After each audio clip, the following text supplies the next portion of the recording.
Jadi ceritanya kemarin saya lagi iseng-iseng nyari HP Poco lawas untuk dibahas. Awalnya sih niat mau nyari HP Poco F1, tapi akhirnya malah nemu HP yang dikata orang sebagai rajanya HP matot.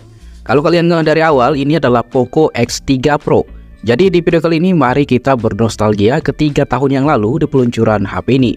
Saya Karsa dan selamat datang kembali di channel Heucok. Dan ini adalah nostalgia gadget Poco X3 Pro di tahun 2024.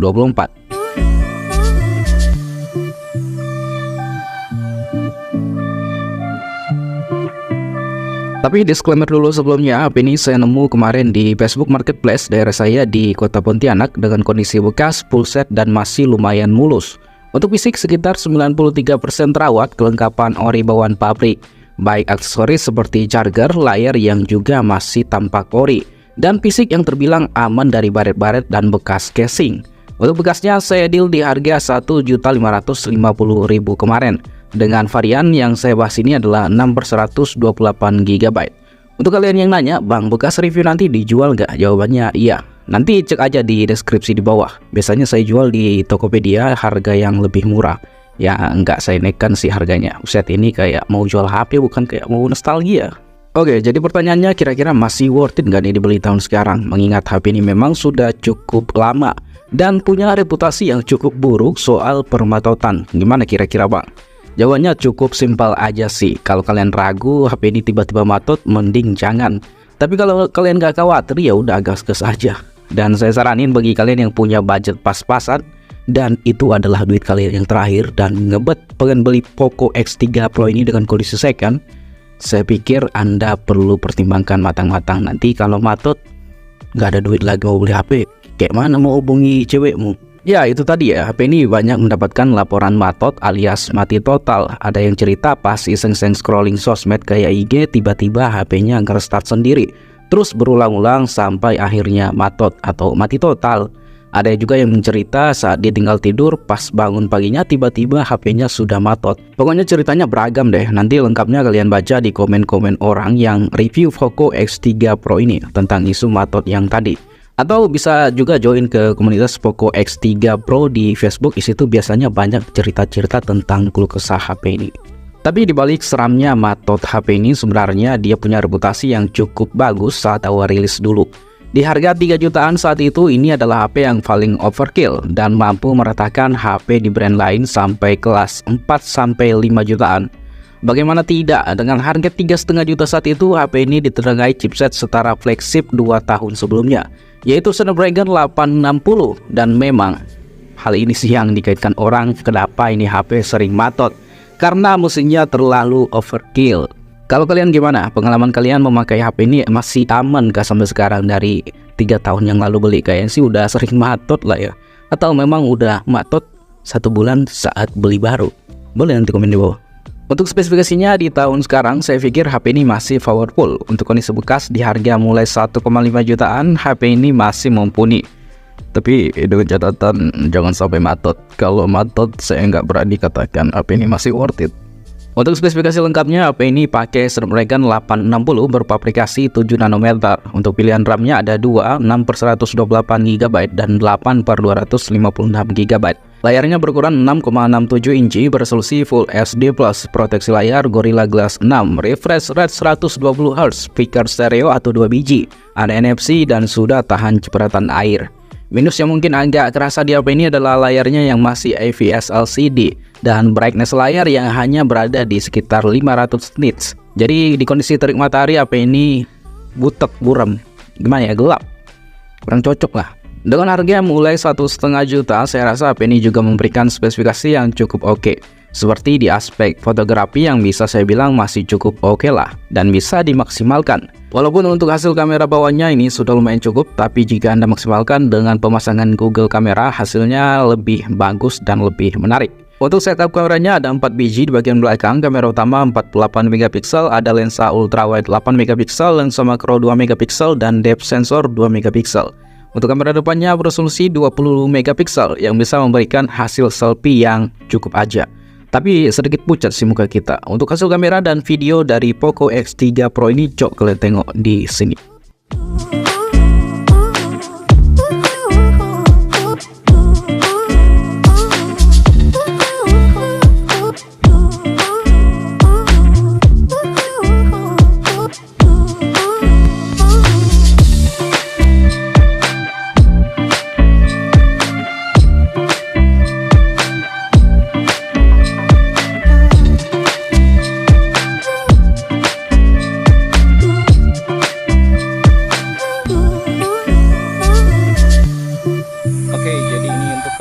tampilan dari Poco X3 Pro di resolusi 1080p 30 fps. Di sini langit ya agak mendung sih, tapi wajah saya memang kelihatan jelas di sini. Oke, di sini banyak suara burung ya, emang ada hutan sini.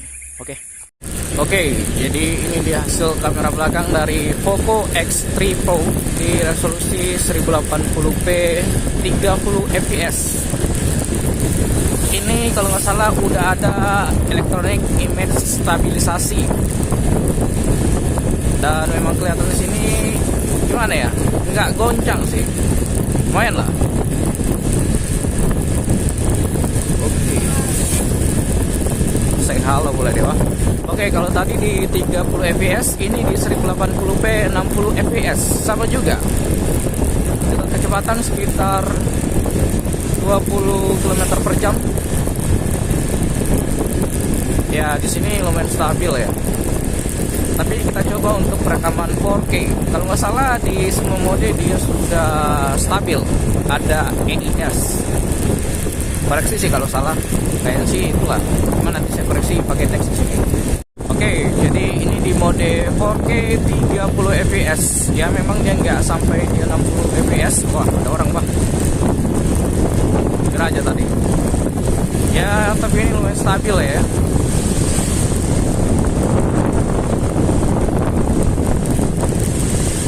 Gimana?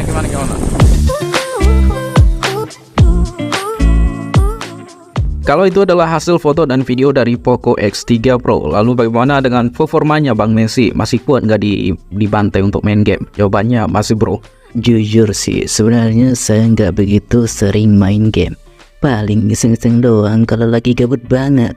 Tapi untuk game seperti Mobile Legends, PUBG Mobile, PS Mobile masih stabil di settingan tertinggi. Untuk frame dropnya memang ada tipis-tipis terasa, terutama saat suhu HP ini lagi naik. Yes, ini HP cepat banget panas cok, serius. Meskipun saya pakai casing yang cukup tebal, tapi hangatnya masih terasa sampai ke tangan, khususnya di bagian atas di dekat kameranya. Jadi saya saranin untuk kalian yang mau beli HP ini, mending pakai fan cooler saat main game. Soalnya level hangatnya sampai buat tangan kita nggak PW lama-lama. Apalagi saat mode war itu bisa buat kita bete banget kalau HP-nya panas kayak setrikahan. Overall untuk performa, saya pribadi masih puas, walaupun dengan catatan HP ini jangan sampai matot. Oh ya, untuk Androidnya sendiri, HP ini sudah berada di Android 13, dan untuk device yang saya bahas ini sudah berada di MIUI 14.0.3. Dan kemungkinan besar sih nggak bakalan dapat update HyperOS. Mungkin itu juga sih yang jadi bahan pertimbangan Anda kalau berniat membeli HP ini. Anda nggak bakal mendapatkan sensasi merasakan updatean MIUI ke HyperOS di sini.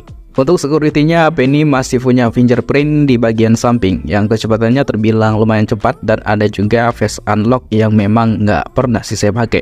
Oh ya, saya sampai lupa bahas body dan desain HP ini. Untuk desainnya di tahun sekarang memang masih oke lah. Ini kelihatannya memang HP yang cukup maco, sangar, dan bongsor. Tampil cukup nyentrik di awal perilisannya, HP ini memang mudah banget diidentifikasi sebagai HP Poco. Terlebih setup modul kameranya yang cukup khas. Paling kalau disandingkan dengan Poco X3 NFC aja sih kita bakal susah, soalnya nyaris 100% sama. Kesimpulan Poco X3 Pro di tahun 2024. Ya, sekali lagi, walaupun di awal video saya memberikan kesan kalau ini adalah ulasan nostalgia, tapi saya rasa di antara kalian yang menonton video ini pasti akan ada hasrat untuk membeli HP ini di tahun sekarang. Entah itu iseng, butuh, atau memang lagi bingung dan kebetulan lagi cari ulasan review di HP ini di tahun sekarang. Secara keseluruhan, saya masih bisa katakan ini adalah HP yang masih worth it di range harga 1,5 jutaan. Walaupun kalimat saya tidak akan berhenti di sana, melainkan saya harus garis bawahi dengan catatan, asalkan jangan matot. Tentu kasus matot ini mengubah pertimbangan saya dan Anda, hingga pada akhirnya saya tidak sarankan Anda membeli HP ini di tahun sekarang jika takut matot. Di sisi lain, Anda hanya performa dengan harga yang terjangkau, tapi Anda harus bisa terima HP ini suatu saat akan matot. Jika Anda bisa terima dan bersiap-siap, fine-fine aja sih. Tapi kalau nggak siap dan terlebih duit Anda sangat mepet dan itu adalah duit terakhir, mending skip aja HP ini. Masih banyak HP di range harga yang sama yang punya spek yang cukup oke, tapi tidak ada isu seperti di HP ini. ada Poco X3 NFC, Redmi Note 10 Pro di keluarga Xiaomi, dan masih banyak lagi yang bisa Anda lirik dari brand lain juga. Ya mungkin itu aja sih ulasan nostalgia Poco X3 Pro dari HeyWuCok kali ini. Like jika Anda suka dengan video ini, dan dislike saja kalau nggak suka. Sampai jumpa di video berikutnya dan thank you. Apa sih tadi?